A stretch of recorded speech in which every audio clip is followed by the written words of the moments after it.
Na ginagawa ng pamalalunsod na matutukan po ang panandali ang problemang ito. Manila's garbage crisis is the defining failure of the Lacuna administration.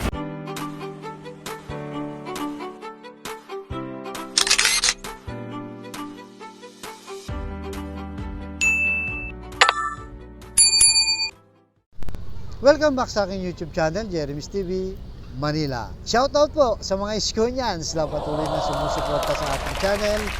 Maraming salamat po at mabuhay po kayong lahat. So, chill muna tayo guys. Nandito tayo sa BGC, Taguig. Kung maririnig yung may mga helicopter, mga aeroplano, medyo malapit kasi ito sa airport. Kaya, ayan lang natin. Importante yung i-discuss natin yung vlog natin ngayon. So, ito na nga guys. Malamang napanood nyo na to. Itong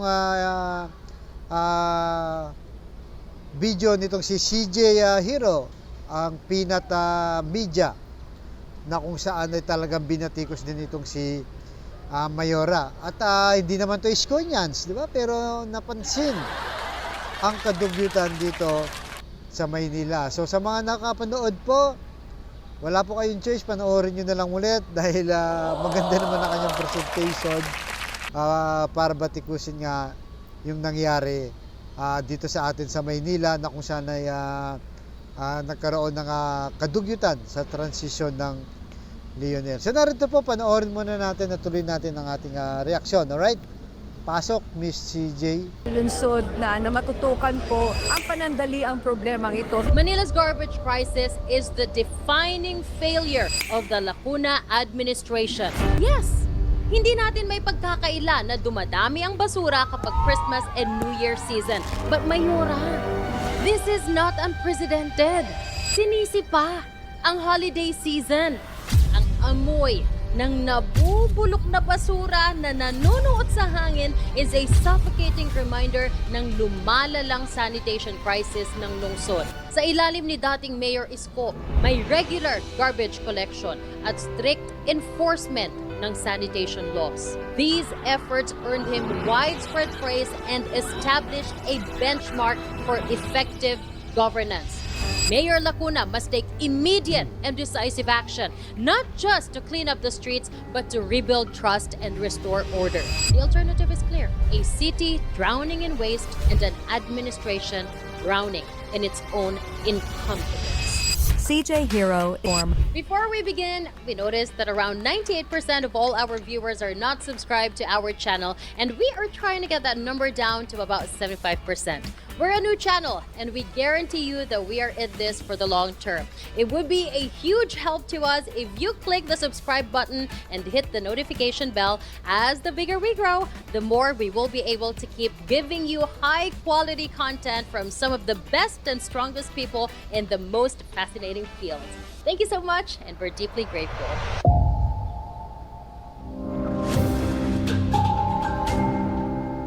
Manila today is a city buried under its own waste. What happened to Manila? We're calling the attention of Madam Mayor. Why is it that Manila is stinking? Please do something about the garbage. Isang lungsod na nalulunod sa sariling basura with garbage piles dominating street corners, public markets, and even main thoroughfares. Ang amoy ng nabubulok na basura na nanunuot sa hangin is a suffocating reminder ng lumalalang sanitation crisis ng lungsod. Plastic bags, food waste and debris clog waterways and drainage systems, habang ang mga daga at ipis malayang gumagala sa mga komunidad na natatabunan na ng hindi nahahakot na basura. Sino man makakain pag mabaho po, di ba? Huwag na muna magtapon kasi hindi nga kinukuha ng truck ng basura. In the vicinity of City Hall, where governance should be a source of order, trash heaps serve as an ironic backdrop to the administration's failure. Manila's garbage crisis is the defining failure of the Lacuna administration. Isang maliwanag na halimbawa kung paano ang poor planning and mismanagement ay literal na maaaring magbaon sa isang lungsod sa kapabayaan. Nagsimula lang ito bilang routine transition from one waste management provider to another. And now, it has spiraled into a public health hazard. Nagkakasakit na ako ng ubo, hindi na ako makahinga. Humihina ang baga namin pag naamoy namin baho. And a political disaster, underscoring the administration's inability to manage basic city functions. Gusto ko lamang po manghinang paumanhin at paunawa sa ating po mga kababayan. Wala naman pong gusto na tayo ay hindi agad makolekta ang basura. Ang bottom line ng issue na ito ay ang kabiguan na ma-manage ang transition matapos umexit ng Lionel Waste Management Corporation. Isang kumpanyang naglingkod sa Maynila ng higit 25 years. September 2024 pa lang, sinabihan na ng Lionel si Mayor Hani Lacuna na hindi sila sasali sa 2025 bidding. Sabi ng Lionel, dahil ito sa lumobang unpaid obligations ng lungsod na umabot na sa 561,440,000 pesos. This advance notice provided the city with nearly 4 months to prepare para sa isang maayos na handover sa bagong contractors. Yet, despite this ample lead time, the administration failed to act decisively, allowing the situation to devolve into chaos. Sabi ng opisina ni Lacuna, inabandonan ng Lionel ang kanilang trabaho kaya umabot sa ganito ang problema sa basura. Dapat po bigyan ng action to. Lionel, of course, denied this. Lionel said it fulfilled its obligations until the very last day of its contract at nagbigay pa sila ng instructions sa mga trabahante to handle the holiday waste surge to ensure minimal disruption. Sabi nila, may barangay certifications at time-stamped photo sila to support their claim of commitment sa kontrata. Mayor Lacuna even went so far as to claim sabotage, suggesting na ang mga basurang nakatambak malapit sa mga key areas kabilang ang paligid ng City Hall mismo ay isang deliberate attempt para sirain ang kanyang administrasyon.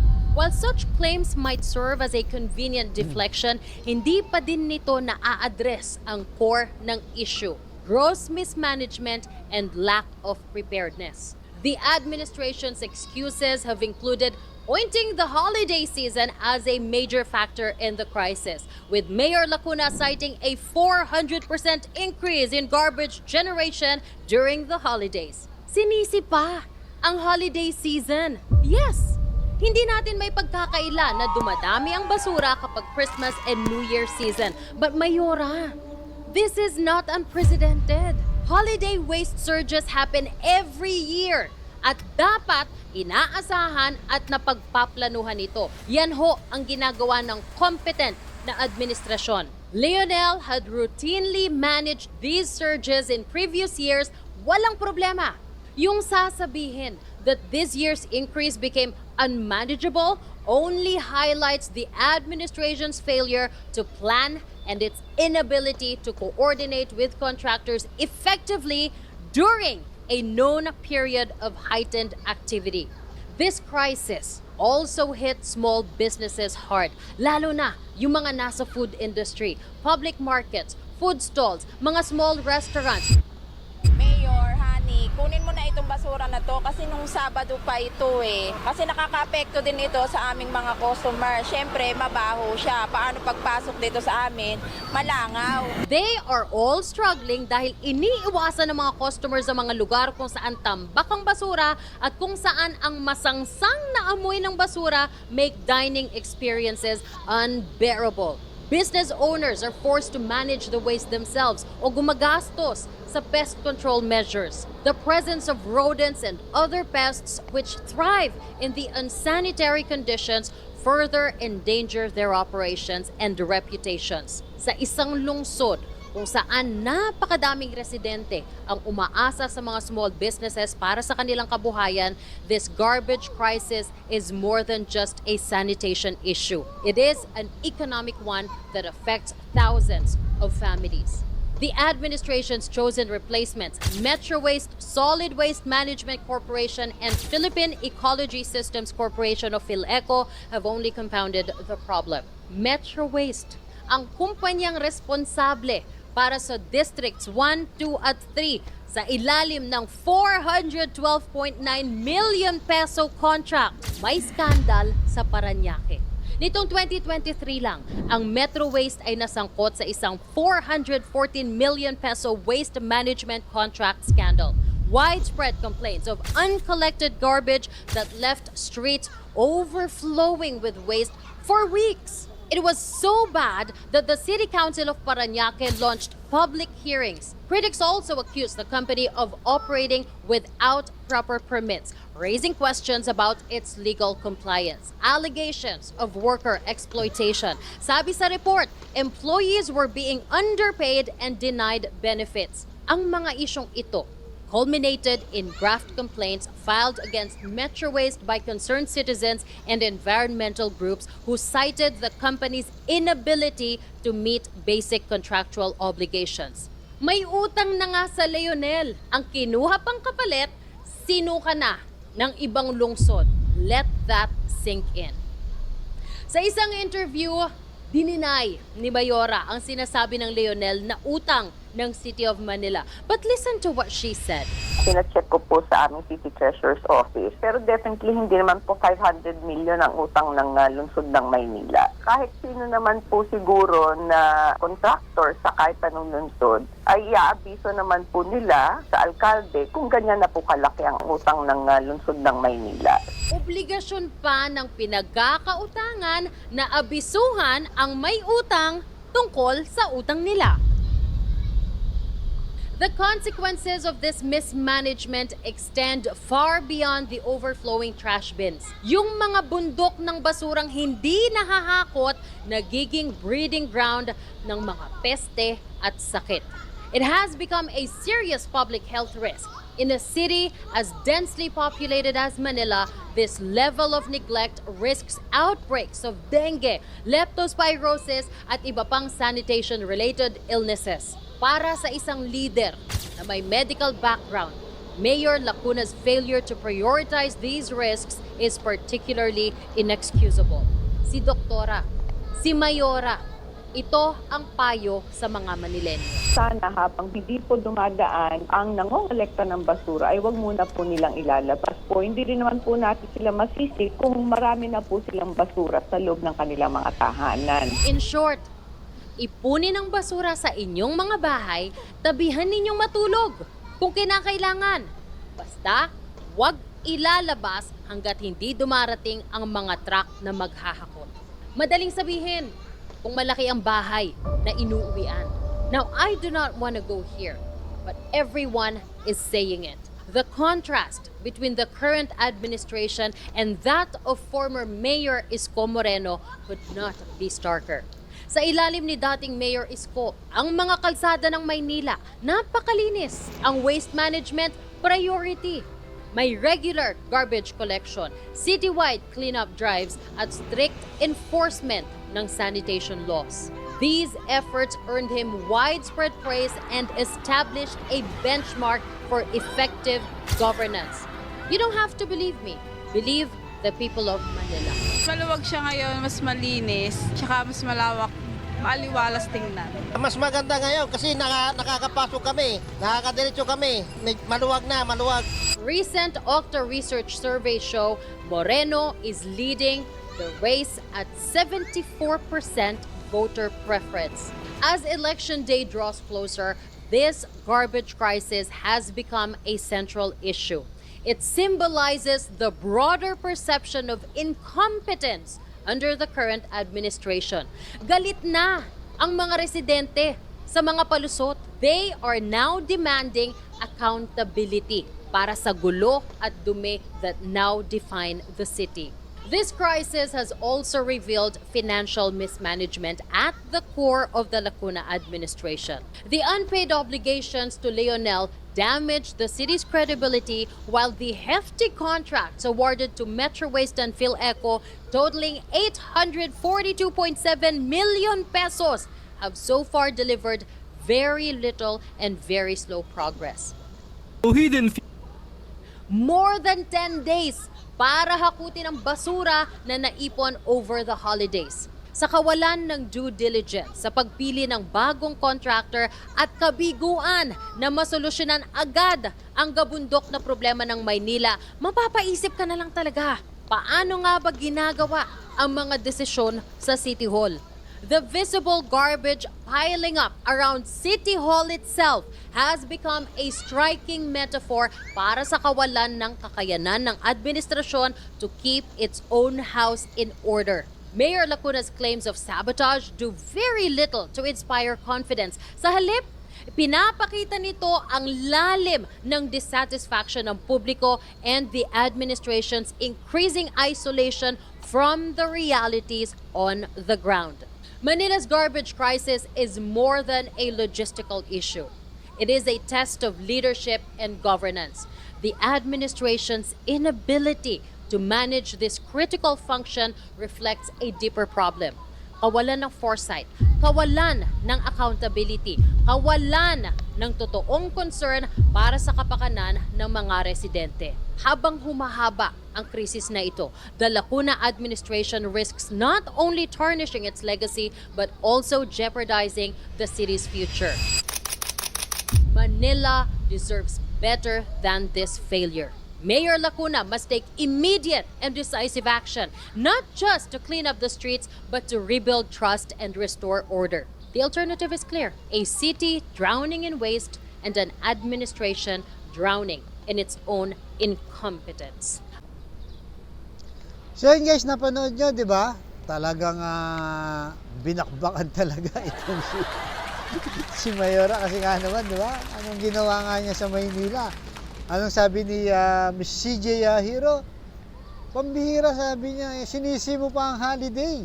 Samantalang September pa lang, di ba? September pa lang nagpaalam na sa'yo ang Lionel. Bakit hindi mo pinagandahan? Sinasabi niya sa video ni Mayora na wala daw may gusto, di ba? Pero hindi niya sinasabing kababayaan ko. Ako yung may problema. Kaya talagang nagtambakan ng basura dyan sa Maynila, di ba?